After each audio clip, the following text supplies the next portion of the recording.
You are listening to the Strong as a Working Mom podcast, episode number 94. If there's a muscle building myth that's keeping you stuck, let me bust it for you. Welcome to the Strong as a Working Mom podcast. If you're balancing career, family, wellness, and some days sanity, you are in the right place. This is where high-achieving, busy working moms get the tools they need to eat, move, and think. I'm your host, physician, personal trainer, and certified life coach, Carrie Holland. Let's do this. Hey, how are you? What's new? What's good? So, what's good here? We are going to talk about muscle today, one of my most favorite things to talk about. We're going to talk about myths you may have heard related to building muscle.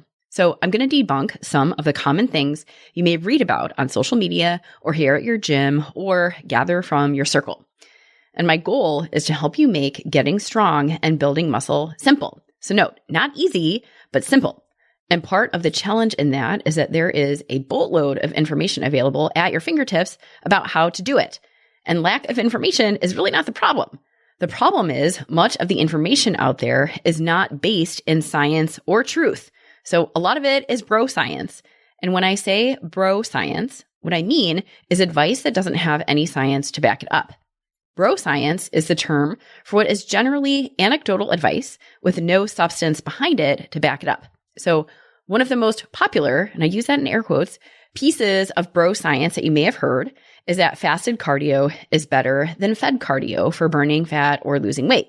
So that means you get up and you do your workout without eating any food versus having something to eat before you start your workout. So there is a lot of bro science about this. If you go to Google or look at some bodybuilding websites or influencers, you may see them proclaiming how great fasted cardio is for weight loss.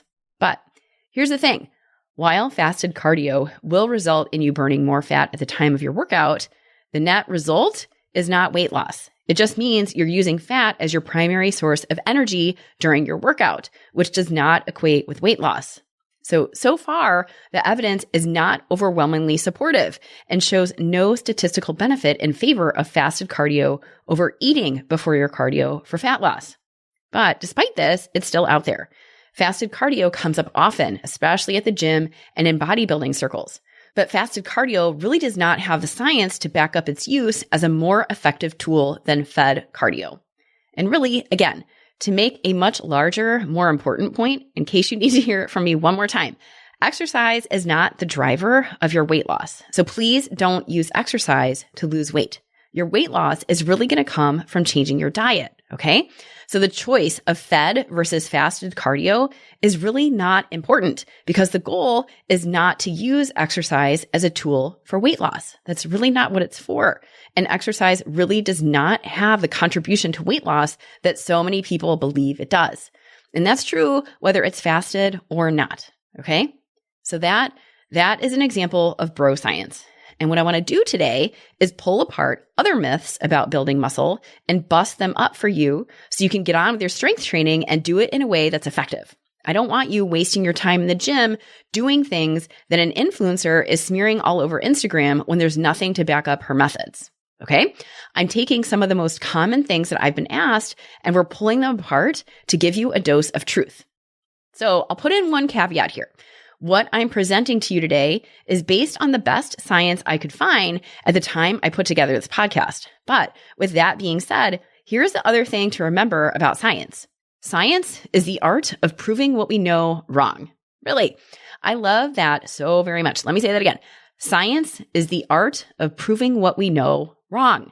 So what this means is that what is true today and what we believe today, because science said it so, may very well be disproven a week from now. So think of the low-fat diet craze of the late 80s and early 90s. At the time, science told us that fat was bad, and our world was essentially upended, and everything was made low-fat, and in place, sugar was added. That caused a whole bunch of other problems, and thankfully now we have more science under our belts, and we know now that healthy fat is essential for our diets. And the whole low-fat thing became something that we laugh about now.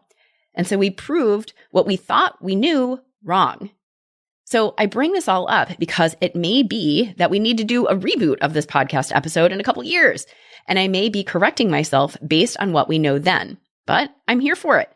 I am not too proud to admit when I am wrong, and when the science changes, I'll own it. That's what this is about. I'm all about taking the best, repeatable, good science that we have based on what's available and acting according to that. And when it changes, so will I. Okay? So let's go. So first, let's talk about spot training. So this comes up all the time. I have been asked what back exercises you do to reduce back fat. I have been asked what exercises are appropriate to tone up your midsection. I've also been asked what moves will get rid of your bat wing, which I didn't even know what that was. I had to look it up, and I learned that it's the fat that overlies your triceps. That's the bat wing. And all of these questions point to the same concept, spot training, or really spot fat reduction. And science has shown us that this is just not possible. You can do all the triceps dips in the world, but that is not going to automatically result in you losing the fat overlying your triceps. You can do all kinds of rows and lat pull downs, but that is not going to get rid of the back fat. Spot fat reduction by training a certain body part, that just does not work. So what is going to get rid of that fat is making a change to your diet. So that is what is going to cause you to lose the fat that is covering up your muscles. So I think of this as two separate processes. There's the process of strength training, which will help you build the muscle. And then there's the process of fat loss, which will uncover the muscles that you're working so hard for in the first place. And both of these processes need to happen in order for you to see the muscle. So you strength train in order to build the muscle. That's where you lift the weights, all right? And if you want toned triceps, if that's an area that you're particularly interested in developing, then you focus on exercise that work your triceps. So things like push-ups, tricep extensions, and skull crushers. Or if you want to build a solid back, you do a variety of exercises. So things like rows, lat pull downs, pull-ups, and so on. And then once you've got those muscles built, you work on shedding the fat that is overlying them. That's fat loss. And that is going to come from changing the way you eat and creating a calorie deficit. And here's the other thing to note here. You don't get to control where your fat comes off. It's annoying, but it's true. So based on your body type, your frame, your metabolism, and your genetics, you may hold on to fat in certain areas of your body. And there's not really much you can do to change that. If you tend to hold on to fat in your booty or in your triceps, you don't get to control if and how much of it comes off when you're in a calorie deficit. It would be nice if we could control it, but our bodies just don't work that way. So again, when you're asking what exercises to do to get rid of your bat wing or your bra bulge or your saddlebags or whatever slang term there is out there for the various places we carry fat in our bodies, here's what to know. You can't spot reduce fat over a certain body part by doing a bunch of exercises to work that body part. Instead, if you want to see an area toned, it's two things: strength training to build up the muscle, and then second and most important is changing your diet to create a calorie deficit to help you shed the fat that is covering up your muscles. It's two separate processes. All right? Next. So let's talk about the anabolic window. So the anabolic window is a mythical time period that was thought to be the key time to take in your protein after a workout in order to maximize building muscle. So this time period was thought to be anywhere from 30 minutes up to an hour after your workout. And there was concern that you had to hurry up and shovel in your protein after your workout in order to maximize muscle building. So this might explain why you've seen some people rack their weights and hurry up to guzzle down a protein shake. It's to get their protein down in that anabolic window. But now we know better, and we know that the anabolic window is not a real thing. So you do not have to hurry up and take in a load of protein within an hour of your workout in order to see muscle gains. You are not wasting your strength training workout if you don't follow it up with a scoop of whey powder within 60 minutes. Okay? The anabolic window is a myth. So what we think we know now is still under debate. There are some studies that suggest that eating protein up to 6 hours after a workout will optimize your gains. There are other position papers that have suggested protein should be taken up to 2 hours after a workout.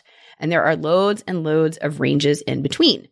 And what I realized as I dug through this is that the literature is sparse and with small power, meaning not a lot of subjects involved, and it hasn't been consistently repeatable.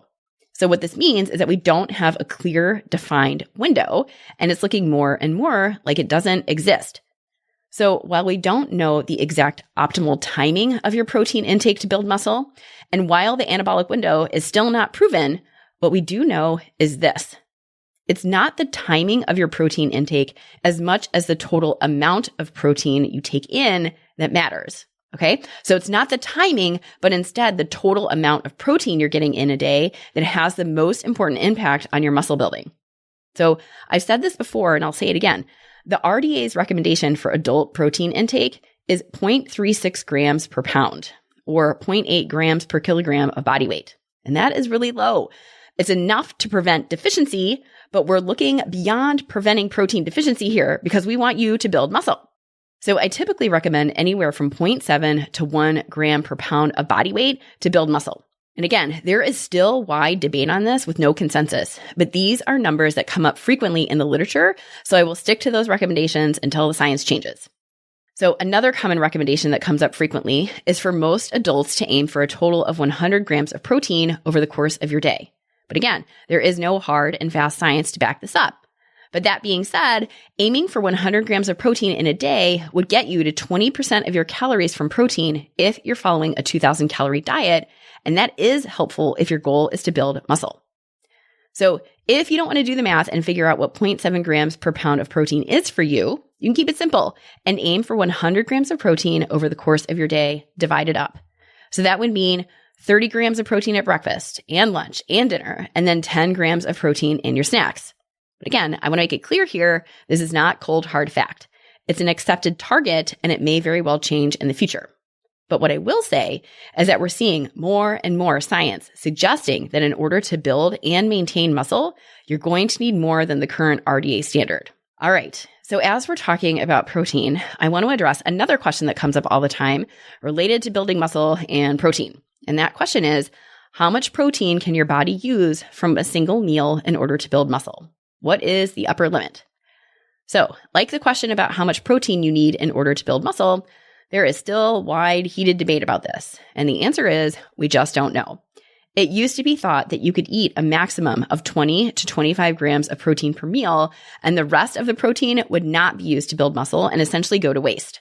But now, science is calling that into question. So one more recent study that's often cited to counter this exact idea showed increased muscle protein synthesis with a 100 gram load of protein versus a 25 gram protein load after strength training. And that is a lot of protein all at once.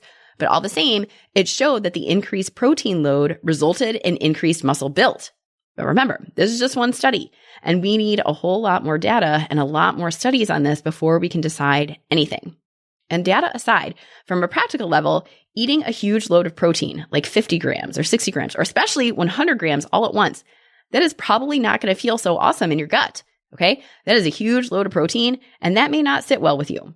And this is assuming, too, that you have healthy kidneys. So obviously, if you have kidney disease, please talk with your doctor about what an appropriate range of dietary protein is for you. So the point of me sharing all of this is because it's a myth that your body can only use a maximum of 25 grams of protein at a time to build muscle. We don't know what the upper limit of our body's ability is to use a load of protein in order to build muscle. We don't know it, at least not yet anyway. Okay? So I wanted to address this while we're talking about protein because that one comes up all the time. Okay? Next. So another thing I have been asked is whether your muscle turns into fat when you stop strength training. And conversely, I've also been asked if your fat turns into muscle when you start strength training. And the answer to both is no. So remember, these are two separate processes, fat loss and muscle growth. And they are very different. When you strength train, remember what you're doing. You're creating micro tears in your muscles, and then your body goes and repairs those muscle fibers. And as a result of this tear and repair process, your muscle fibers then increase in volume and diameter. So that's what makes them grow. That's what makes your muscles appear bigger. And this is all happening within your muscles. Your fat does not transform to become muscle. And then if you were to stop strength training for a prolonged period, those muscle fibers would shrink. Their volume and diameter would decrease. But that muscle is not turning into fat. Okay? So now let's talk about fat cells because this is fascinating. And again, fat loss and fat gain are separate from building muscle. So your fat cells increase in number from birth until about your mid-20s. And then once you reach early adulthood, the fat cell numbers you have stay relatively constant as long as your weight stays stable. Okay? And so here's where it gets even more interesting. So when you gain weight as an adult, you will increase both the number and size of fat cells you carry. It's both how many fat cells you have and how large they get. But when you lose weight as an adult, you will not lose fat cells. The number of fat cells you have will stay constant, but the fat cells you do have will shrink in size. This is fascinating. So when you lose weight as an adult, you won't actually lose fat cells. The fat cells you do have will just get smaller. But this is also part of why it can be so easy to regain that weight so quickly. You already have the cells in place, and they're just waiting for the excess energy to be stored. Those cells are primed and ready to store fat as soon as you start eating more calories than your body needs. Those fat cells are already there, and they are more than ready to start bulking up when you eat more than you need. So this is all to say that muscle building and fat loss are two very different processes. Muscle does not turn into fat, and fat does not turn into muscle. All right? All right, next, let's talk about the number of reps of an exercise you do and what effect that has on your muscles, okay? So specifically, I get asked often if you need to do high reps with low weight to get defined and stick to low reps with a heavy weight to build size. So this is calling in the idea that lifting a weight for a high number of reps, like 15 to 20 or more, will result in you having toned muscles, while lifting heavy for a low number of reps, like 5 or 6, will result in you having bigger, more bulky muscles. So here's what to know. The thing to know here is that you can build muscle by going in either direction, increasing the weight or increasing the reps. And the key here is that whatever method you choose, you want to make it challenging. And that means applying a volume of stress to your muscles that is hard, but still doable. So one day, it may mean that you do 5 sets of 5 squats at a higher weight, and other days, you do 3 sets of 15 squats at a much lower weight. And either way, it's about the volume of stress that you apply to your muscles that will result in your muscle gain. And when I say volume, I just multiply the number of sets by the number of reps by the weight you use. Okay, so for example, let's say you do 5 sets of 5 exercises at 10 pounds. So that's 5 times 5 times 10, or 250 total pounds of stress to your muscles. Now say the next time you do 3 sets of 15 reps at 5 pounds. So that is 3 times 15 times 5. That's 225 pounds of total stress to your muscles. That's what we're looking at. And as long as that volume feels challenging, that's what matters. So the question isn't really whether to go for more weight or more reps. The question is, does it feel challenging? And I would also add, is it practical? So does it really make sense for you to do multiple sets of 20 reps of an exercise? So that's a lot of counting, and it could potentially slow down your workout. So there's a practical aspect to it that bears consideration, and it may not make sense for you to do that many reps. But the other thing I want you to know is this. Looking tone is not about doing hundreds of reps with a teeny weeny weight. You can certainly do that, but getting a toned appearance is going to come from losing the fat that is covering your muscles. Okay? That's where looking tone is going to come from. So yes, I've said it before, you have to strength train in order to build the muscles, but having the appearance of muscle is going to come from losing the fat that's sitting over them. And we've talked about what that means already. It means eating in a caloric deficit to create fat loss so that you can see the muscle hiding underneath it. Okay? All right, next. Let's talk about this one because this one also comes up frequently. The next muscle building myth is that you have to be sore the next day in order for your strength training to be effective. So no, this is just not true, and there's no evidence to support this. So the soreness I'm talking about is called delayed onset muscle soreness, or DOMS for short. And really, it's just a fancy name for the soreness that begins anywhere from 12 to 24 hours after your workout. So to be clear, this is not the pain that you feel immediately after a workout. That often implies an injury. So this is delayed soreness that we're talking about here, 12 to 24 or more hours after lifting. And sometimes that day 2 soreness is even more intense than day 1. And some of you use this as an indicator of an effective workout. but you don't have to be so sore that you can't sit down to know that you got a good workout, okay? So don't let that soreness be the benchmark of whether or not it was a good workout. I think of that soreness as a sign that I pushed it. Maybe I went up and weighed on the bench press or I hit the barbell for some squats and I went hard, but soreness is not a requirement. You do not need to be sore after a workout in order to build muscle. And what I care more about is that you are challenging yourself and you may not always feel sore after doing that. And again, no surprise here, but there is no definitive science as far as how often you should be sore if you're looking to build muscle. So here is my anecdotal advice. I'm being transparent, totally anecdotal. If you are never sore, that probably means you could stand to push harder in some of your workouts. And if you are always sore, you can ease up to give your body more time to recover. Because if you are always sore, you are probably not going to be able to perform at your best at the gym, and that ultimately is going to impede your ability to build muscle. So there is a healthy balance to be found here. We want some soreness, but not too much and not too little. And remember what we know about exercise physiology. Your body has an amazing ability to adapt to exercise. So over time, exercises that made you super sore, like lunges or push-ups, if you stay consistent with them, you'll notice that they don't make you as sore as they used to. Or you may not notice the soreness at all anymore. And I often think of a day after soreness as a reminder that you did something new. Either you did a new exercise that you haven't done in a long, long time, or you applied a newer, larger stress to your muscles, like what you do when you increase the weight. But soreness is not the ultimate goal here. Building muscle is. Okay? So next, let's talk about quantity. So some of you think that you don't need a rest day from strength training, but I would argue that you're not doing yourself any favors by overtraining. Okay? So if you go by CDC guidelines for strength training, it suggests training all major muscle groups twice a week. And many people choose to train beyond that recommendation, and I do too. But at the same time, you are not meant to lift weights 7 days a week. Really, 4 or 5 sessions at most is plenty. Now, again, if you're a bodybuilder training for a show, maybe you've got a coach who's having you train 6 days a week, but even that is pushing it. So here's why. Here's what I want you to remember. Your body builds and repairs your muscles after your strength training session. So you hit the weights, you create all of those tears in your muscles, and then your body needs time, energy in the form of protein and calories, and rest in order to repair your muscles to come back both bigger and stronger for your next strength training session.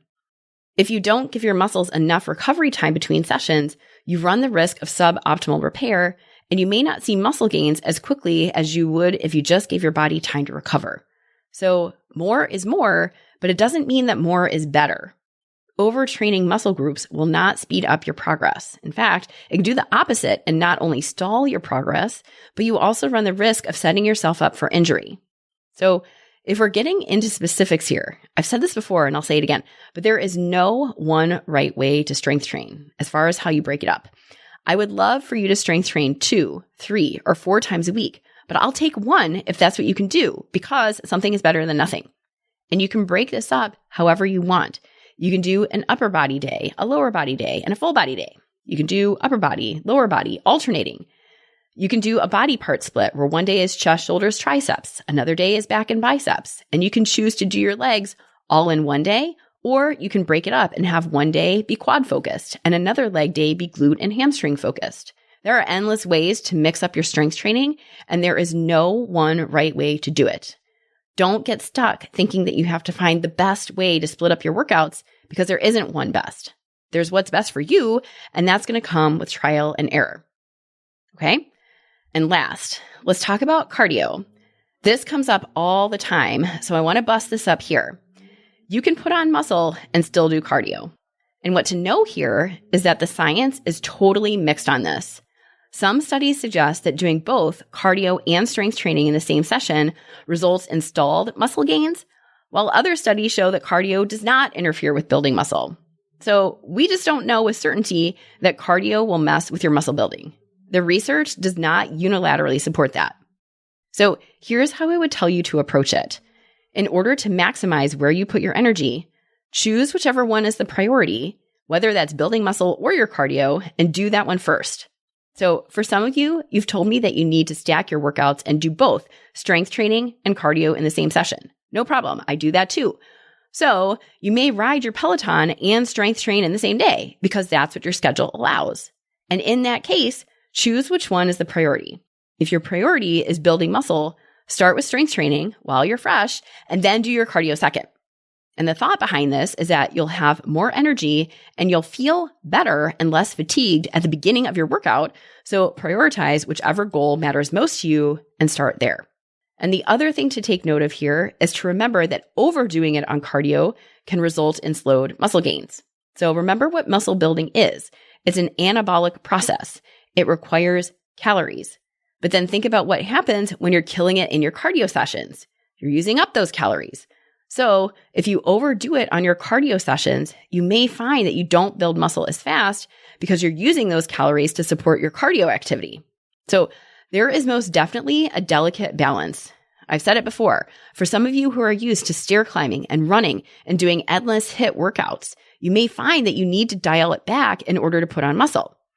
If you're overdoing it on the cardio, you risk losing muscle mass. So again, this is where I would really think about what your goals are and prioritize your strength training if your goal is to build muscle.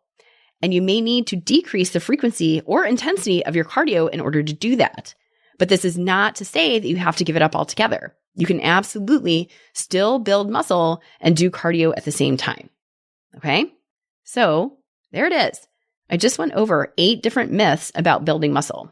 We covered everything from spot training to protein to fat to cardio. And my hope is that this helps demystify muscle building for you.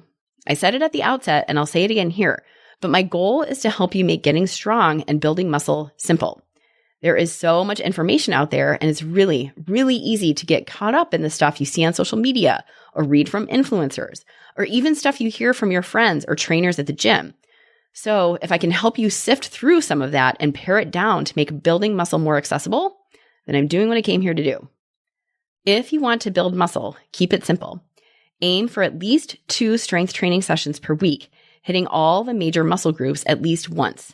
It can be as simple as 2 to 3 sets of 8 to 10 reps of your exercises with the goal of challenging yourself. The last 2 reps of your sets should feel challenging, but not impossible. Ensure that you give yourself adequate rest, like at least 24 hours between strength training sessions, so your muscles can repair and recover. And ensure that you're feeding your muscles.